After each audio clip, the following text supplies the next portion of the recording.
3, 2, 1.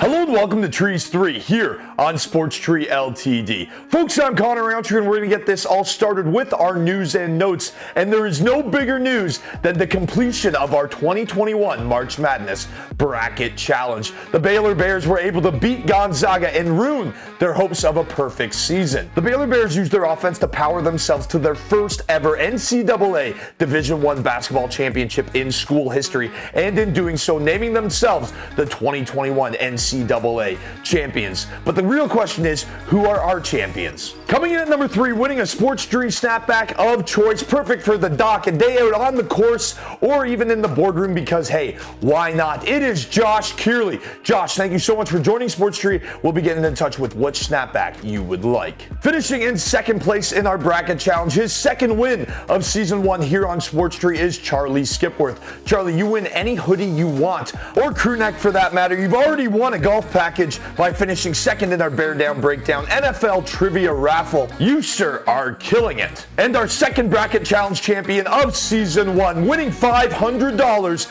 as the NCAA Bracket Challenge March Madness champion, is Jurgen Sosa. Congratulations, Jurgen. You were one of 2 brackets that had Gonzaga and Baylor meeting in the final, winning the bracket by over 10 points, absolutely annihilating the competition. $500 is yours. For our bump and stump of the week on this Masters week, we're going to go down to Augusta National and look at some shenanigans that the U.S. Golf Association is pulling. First of all, if Patrick Reed can do whatever he did out there, picking up balls, moving balls around, why does Abraham Ancer get a 2-stroke penalty for this? Patrick Reed can move his ball with video evidence showing that the ball bounced and wasn't plugged. We all saw it bounce. People on the course saw it bounce. The competitors were clearly disgusted by his actions. Case in point, Reed Xander Schauffele's Twitter account. Reed not only cheated, but then he proceeded to argue the fact that it bounced and completely lied to you, me, his competitors, and the governing body. We showed you the video evidence a few weeks ago when he was our stump of the week here on Trees 3.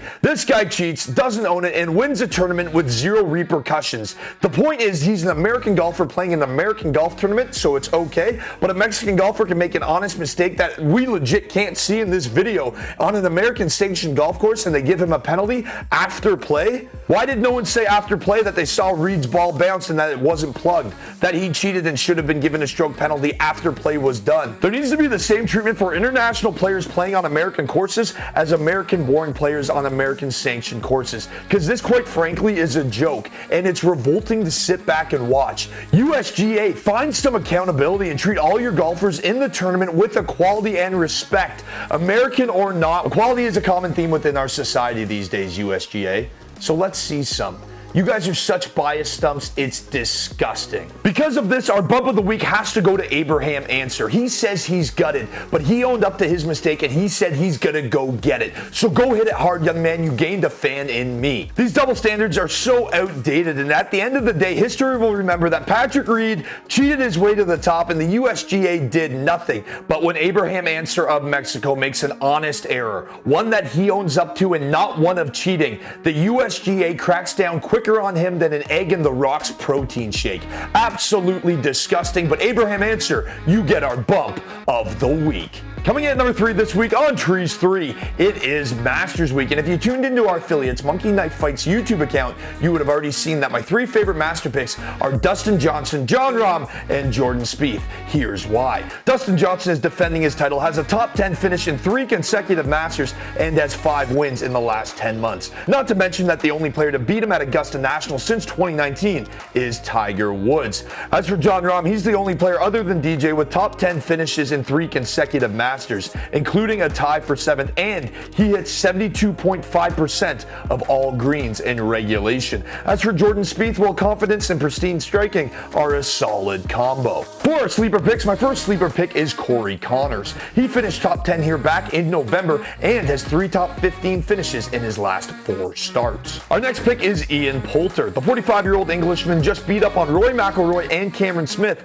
in the group stage of the Dell Match Play, and he's recorded top 25 5 finishes in his last 2 outings at the Masters. Coming at number 2 this week on Trees 3 is some ATP action headlined by the best in the business. Nadal and Djokovic are going down to the Rolex Monte Carlo Masters, and so are we. Rafa Nadal has won a record 11 times at this event, including an open era record 8 straight between 2005 and 2012. Established in 1897, the tournament's history is as rich as the locals' food. Well, in this tournament, I have to lean towards the Spaniard Rafa Nadal. I mean, he's won it a record 11 times. Coming in at number 1 this week is combat sports here on Trees 3. And our MMA bracket begins today with Bellator MMA's light heavyweight Grand Prix, all starting tonight when Ryan Bader takes on Lyoto Machida. But before we break down that matchup, we have to get you into the bracket and check it out. Log on to our web app. You can either find it through our website, sportstreeltd.com, on our link tree through our social media, or just go to sportstree.ca and it will take you there. The link is also in the bio of this video.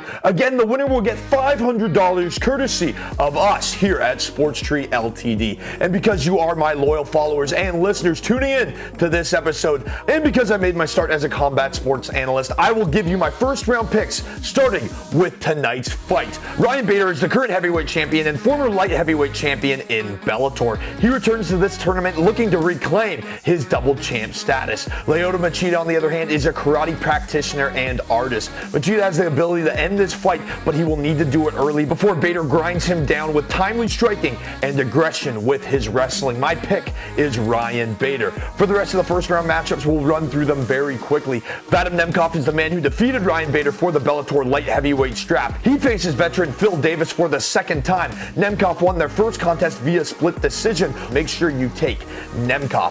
For our next matchup, it's Anthony Rumble Johnson versus Yoel Romero, 2 of the best men to fight in the UFC without ever winning a belt. Rumble is making his return to the cage after a 4-year hiatus. Anthony Rumble Johnson would not be making a comeback unless he has something to prove. However, Yoel Romero is a unit, but I'm leaning towards Rumble in this one. And for the last fight, make sure you lean towards UFC veteran Corey Anderson over Yagshimuradov. Anderson's last loss actually came to current UFC champion Jan Blachowicz. While Anderson and Yagshimuradov have similar records, the level of competition faced is not the same. You have to lean towards Anderson in this one. The UFC also has some action going down this Saturday afternoon, and in proper Trees 3 fashion, we're going to give you our 3 favorite picks to look out for on the card. Up first is Joe Solecki, folks. He is the real deal and the future, and it should be a fun fight to watch as he battles UFC veteran Jim Miller. Solecki is 3-0 in the UFC with 2 wins via submission and averages 3 takedowns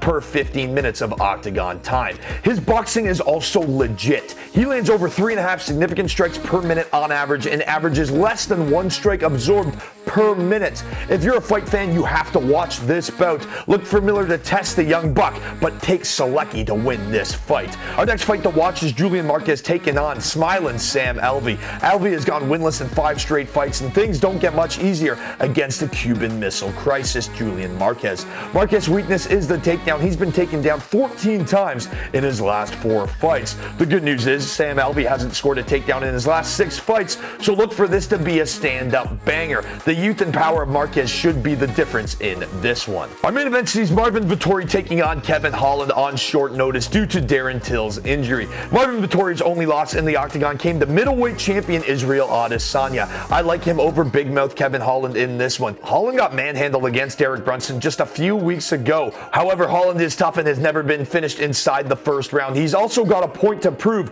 after that embarrassing performance against Brunson, which saw him more focused on chatting than fighting. Both men average over 11 minutes of octagon time and land over 4 significant strikes per minute, and that's why we have to take more on both of their fantasy points as our MKF play of the day. For a trivia question on this week's edition of Trees 3, I really want my loyal listeners, the people that tune in often, to get a leg up on the competition in this Bellator bracket. So your trivia question is, who did I recommend to win the first fight tonight? The answer is Ryan Bader. That will also get you in to win a pair of NBA or MLS tickets courtesy of us us, Sports Tree LTD. Folks, make sure you tune into our sports blog this weekend for a new article of What the Puck that will be dropping tomorrow, and our first ever Swoosh Sunday will premiere on Sunday, covering everything you need to know in the NBA and analyzing the biggest matchups of the week with predictions. Our writer Luke Roundtree played college ball at Georgian College up here in Canada, so he knows the game quite well. He's also a big man measuring 6'6" and a mean 300. So if you've got something to say, make sure you take it up with him via our social media at Sports Tree LTD across Twitter and Instagram. Make sure you get in on that bracket to win your share of $500, courtesy of us here at Sports Tree LTD. Folks, I'm Connor Roundtree, and cheers, you've made it to the weekend. 3, 2,